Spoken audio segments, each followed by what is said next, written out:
Hello tout le monde, je suis ravie de vous retrouver aujourd'hui pour la deuxième partie de ma vidéo Guest The Stories que j'ai découvert donc sur la chaîne de Spectrisomtia.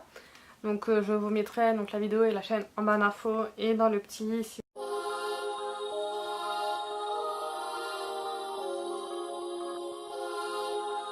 Donc ce challenge Guess the story. Faut savoir déjà que Vincent ne lit pas ou pratiquement peu, et ce que tu lis ça va être la presse ou les mangas. Le principe de ce challenge, c'est je lui présente un livre qu'il ne connaît pas et qui fait partie de mes bibliothèques. Et juste avec le titre et la première de couverture, il doit deviner l'histoire du roman. Et je vous avoue que dans la première partie de cette vidéo, Vincent s'en était très bien sorti. Il avait réussi à découvrir, je crois juste pour un livre, t'avais pas réussi. Ouais. Mais c'était un peu compliqué, je vous invite à aller voir la vidéo, la précédente vidéo pour le savoir. Mais du coup il s'en était plutôt bien sorti. Et mais du coup là les livres que j'ai sélectionnés, donc on a 1, 2, 3, 4, 5, 6.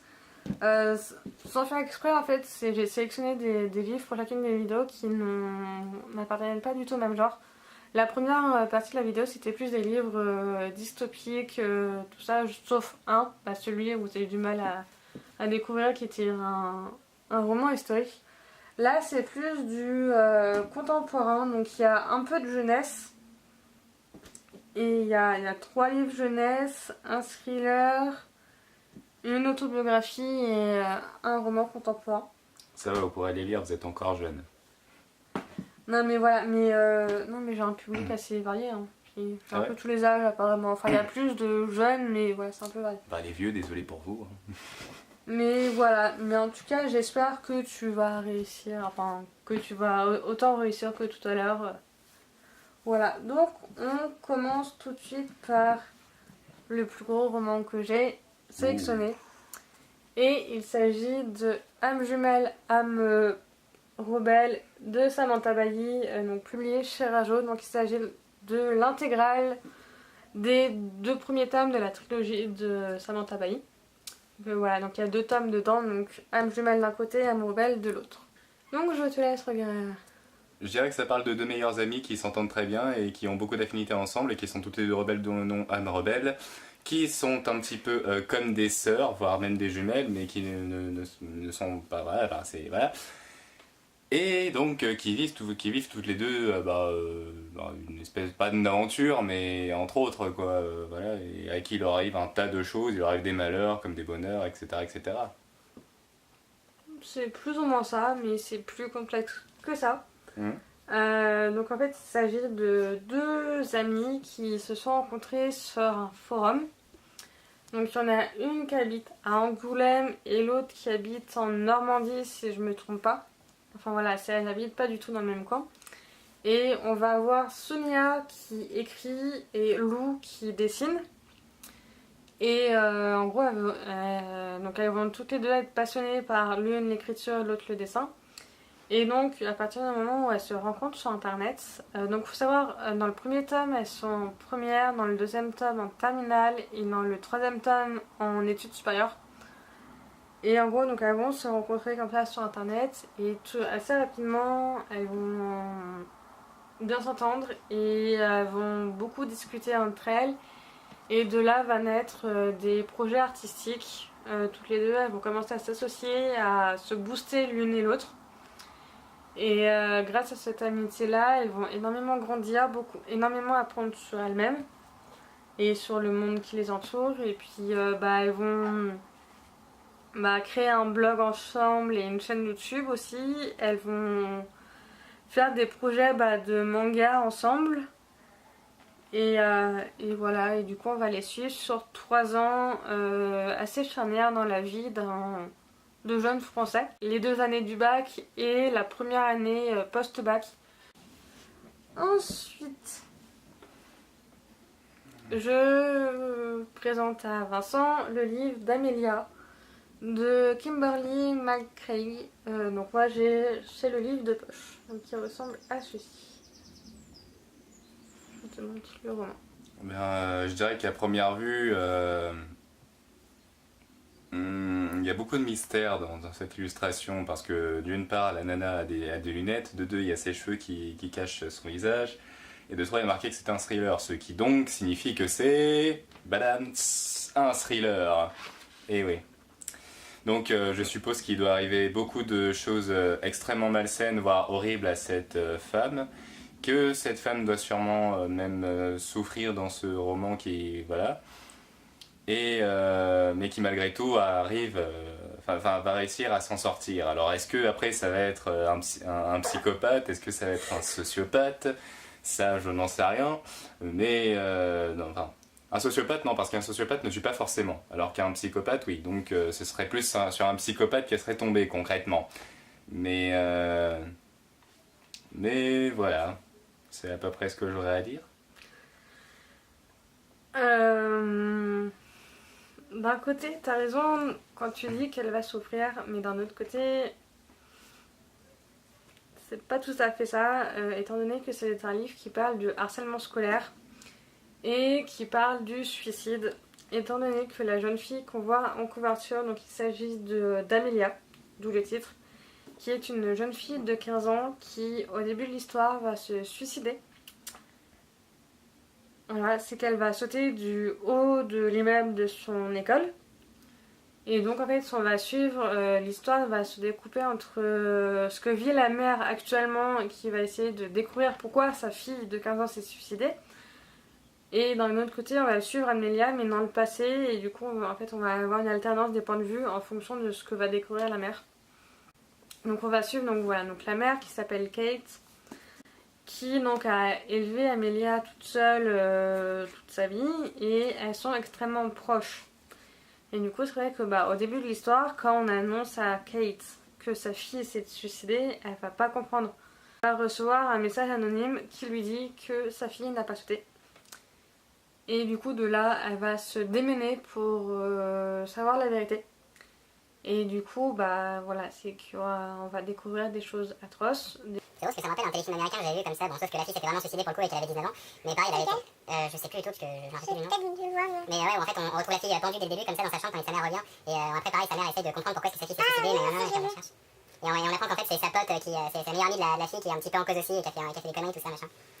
Ah oui, et c'est pas aussi une vidéo qui a tourné. C'est ça, c'est une vidéo, ouais. Ouais, si. De toute façon, sur TF1, il y a pas mal de films américains sur le harcèlement scolaire. Certains que j'ai adoré, alors que TF1 n'est pas un film. Et il en faut, hein, parce que bon, ouais. on en parle pas assez. Et c'est pour ça que je vous invite à aller voir ma vidéo sur le harcèlement scolaire et ma page Facebook qui parle du même sujet. Et j'ai une vidéo qui a déjà dû sortir où je présente ce livre. Ouais. Bref, et du coup, je vais passer au prochain livre parce que sinon la vidéo va durer des heures.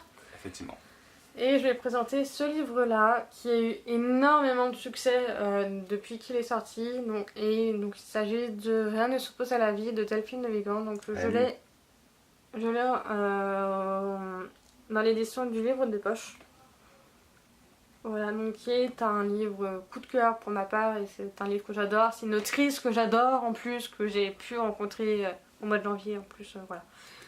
Mais du coup, je laisse Vincent essayer de deviner l'histoire de ce livre avec cette couverture et ce titre. Voilà. Eh bien, je dirais que c'est un roman classique d'une femme qui vit des choses dans la nuit, je dirais. Non, c'est pas du tout ce que tu penses. non, je pensais à plus ou moins un truc. C'est vrai que le problème de l'illustration, c'est que ça dit pas grand chose parce qu'on a juste la femme en train de fumer, donc à la limite on peut se dire que c'est elle le personnage principal, donc c'est voilà. Et après, c'est vrai que Rien ne s'oppose à la nuit, ça peut être tellement de choses quoi. Mais comme ça a l'air d'être un roman assez terre à terre et pas dans le fantastique ou quoi que ce soit, ouais, ça va être, je pense, c'est peut-être une histoire qui va parler des trucs qui lui arrivent en pleine nuit, comme par exemple, je sais pas moi, des boulots qu'elle ferait ou ce genre de choses. C'est vrai ? Ouais. Alors du coup, ce livre se fiche sur la mère de Delphine de Vigan et du coup, on va aussi un peu retracer la jeunesse de Delphine de Vigan, étant donné que voilà, elle raconte vraiment toute la vie de sa mère et comment elle va tomber un petit peu dans la maladie mentale voilà. Et du coup sur la photo, c'est une illustration, une photo de sa mère. Je sais plus de quel âge elle avait exactement, je crois, sur la photo, mais voilà. Donc c'est l'histoire d'une mère. Voilà. Très touchante, très bouleversant. Et enfin voilà, moi ça a été un énorme coup de cœur. J'aimais déjà la plume de Delphine de Vigan, surtout avec Noé Moine, mais là c'est... Waouh.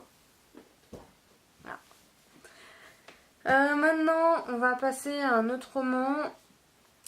Et il va s'agir de Marraine de Jean-Baptiste Andréa, publié chez l'Iconoclaste.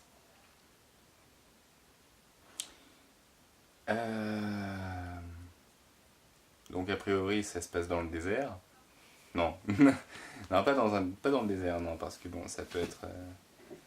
Mais là aussi c'est vrai que l'illustration dit pas grand chose parce que bon Marraine, je dirais que ça parle d'amour éventuellement.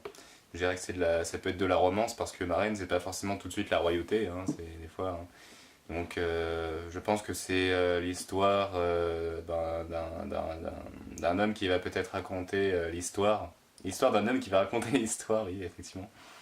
De sa femme, de la femme qu'il aime. Et peut-être que Marraine, en fait, est un mot qui revient régulièrement dans cette histoire. Parce que c'est un peu comme ça c'est comme ça qu'il l'appelle très souvent, je dirais.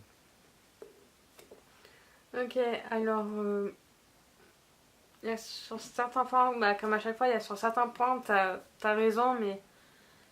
Voilà, donc pour résumer, donc c'est l'histoire... Donc ça se passe en 1965, l'été 65 en Provence. Et on va suivre Shell, qui est un petit garçon de 12 ans, qui est un petit peu simple d'esprit. Et donc il vit dans une station-service avec ses parents qui ont un certain âge, qui sont assez âgés. Et un jour, il va décider de partir de chez lui pour prouver qu'il est un homme. Et il va aller à la guerre parce qu'il croit qu'il y a une guerre qui sévit encore en France. Sauf qu'en 65, la guerre est finie depuis 20 ans. Et en fait, il va arriver sur un plateau qui surplombe la vallée où il a grandi. Et il va découvrir qu'il n'y a pas de guerre. Et en fait, il va s'arrêter là, il va faire des rencontres, et notamment une jeune fille qu'on voit donc ici, une petite fille de son âge, et je crois qu'elle a un an de plus. Et de là va s'en suivre une amitié très forte. Et il va un peu considérer cette fille comme une reine parce qu'elle va jouer ce rôle de... elle va pas vraiment jouer un rôle, mais voilà, c'est qu'elle va entretenir un certain mystère sur c'est d'où elle vient. Donc, prochain livre, il s'agit d'un coup de cœur pour moi. Quand je l'ai lu il y a pratiquement 2 ans. Et il s'agit de Dysfonctionnel, Dag Sanders. Et donc, je te laisse. Je dirais que pour l'instant, que là l'illustration parle beaucoup parce que je dirais que ça peut être fun, ça peut être pas fun mais ça peut être quelque chose d'assez presque comique parce que bon il y a quand même du jaune, en plus il y a quand même le fait que le texte soit assez léger, on va dire, il écrit légèrement et puis on voit la télé comme ça qui part un peu en steak. Donc je pense que ça parle surtout je pense que ça parle des galères d'un mec avec des objets électroniques genre comme sa télé ou même son ordi, même son portable et qui finit par même péter les plombs et qui voilà quoi ça va être à la fois comique et triste. Ok. Et non. T'as pratiquement tout faux. Pour une fois. Pour une fois, fallait bien que ça arrive. En fait, c'est l'histoire d'une petite fille qui s'appelle Fidèle et qui grandit dans une famille complètement dysfonctionnelle. Donc, une famille un peu pauvre et dont le père enchaîne les allers-retours en prison et la mère en asile. Et ils sont 7 frères et sœurs avec tous des noms un peu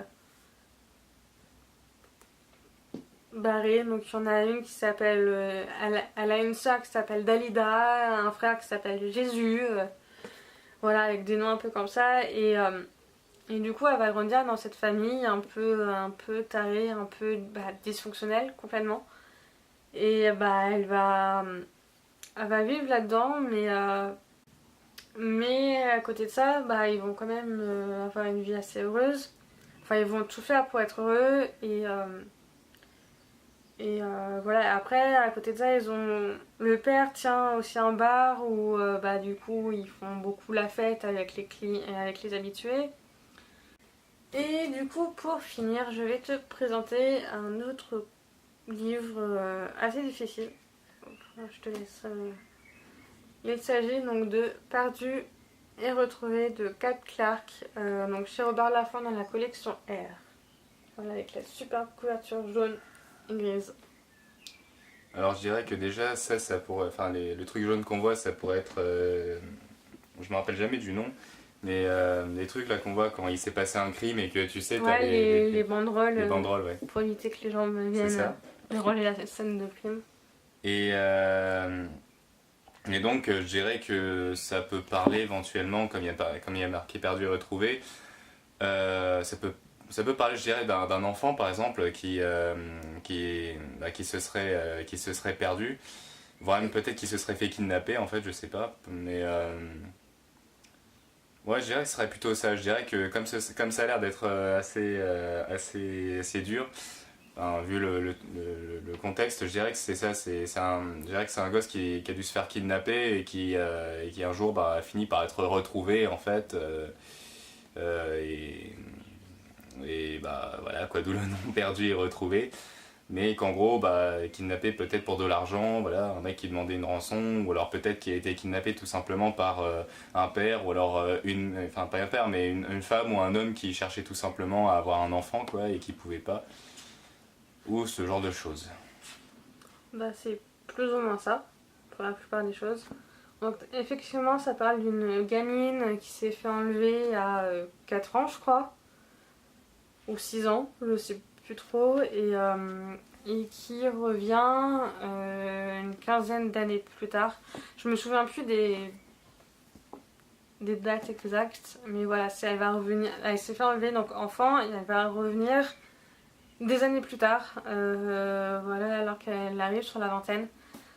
Et le truc c'est que entre temps, la famille s'est reconstruite avec ce drame-là, sans cette fille-là. Et du coup, quand elle va revenir, il va être extrêmement soulagé de la retrouver.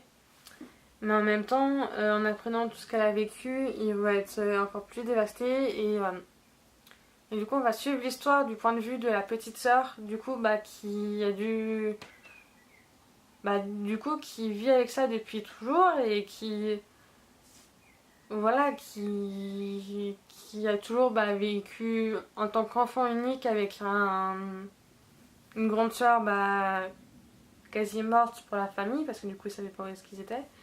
Et d'un coup, elle se retrouve avec une grande sœur, donc une grande sœur qui a été kidnappée et qui a vécu des choses horribles avec son kidnappeur, quoi. Et réapprendre à vivre avec ça, c'est pas évident. Et surtout que la réapparition de sa sœur va être le commencement d'un autre cauchemar, parce que du coup, forcément, il va apprendre tout ce qui s'est passé entre temps et qu'il y a des révélations qui font que c'est encore pire, quoi. Et donc, je vous laisse découvrir le roman parce que pour savoir ce qui se passe exactement, mais voilà, c'est que ça a l'air bien sordide en tout cas. Ouais, c'est qu'il y a des choses horribles qui se passent et voilà, et il y a des choses que je peux pas dire sans vous spoiler, mais voilà. Mais bon, après ça reste du Kat Clark et voilà. Donc franchement, tu te débrouilles bien là, ça. Hein. Je pense que je vais te réinviter pour refaire ce type de vidéo. Enfin, si ça plaît aux abonnés, je te réinviterai avec plaisir pour refaire ça. Écoute, si ça plaît aux invités, aux abonnés, n'importe quoi. C'est toi que j'invite sur ma chaîne Non, on va tous vous inviter en fait, ici même, il y a la place. Oui, bien sûr, c'est pas parce qu'on croit que ma bibliothèque est énorme que. Si tu l'as dit tout à l'heure, quand L'effet de caméra. tout à l'heure, et que t'as dit que ma bibliothèque c'est pas aussi grande que ça, c'est un vrai. Parce qu'en vrai, on est assis sur le sol. Là, Comme des clochards. ma bibliothèque en vrai, elle mesure 1 mètre de haut. C'est en fait là, celle-là, c'est la bibliothèque Billy qui fait 1 mètre sur 80. Et celle-là, c'est 1 mètre sur 40. À côté de ça, Mathilde mesure 1m50. Donc, je plaisantais. Bref, là-dessus, je vous souhaite une très bonne journée ou une très bonne soirée. Je vous invite à aller suivre Vincent sur sa chaîne donc Talking Everything et je vous invite à nous rejoindre sur nos réseaux sociaux. Donc je vous mettrai les liens de mon Facebook, Twitter et Instagram en barre d'infos comme à chaque fois et je vous mettrai donc la chaîne de Vincent et son Twitter et son Instagram en barre d'infos et voilà. Et je vous dis à la prochaine.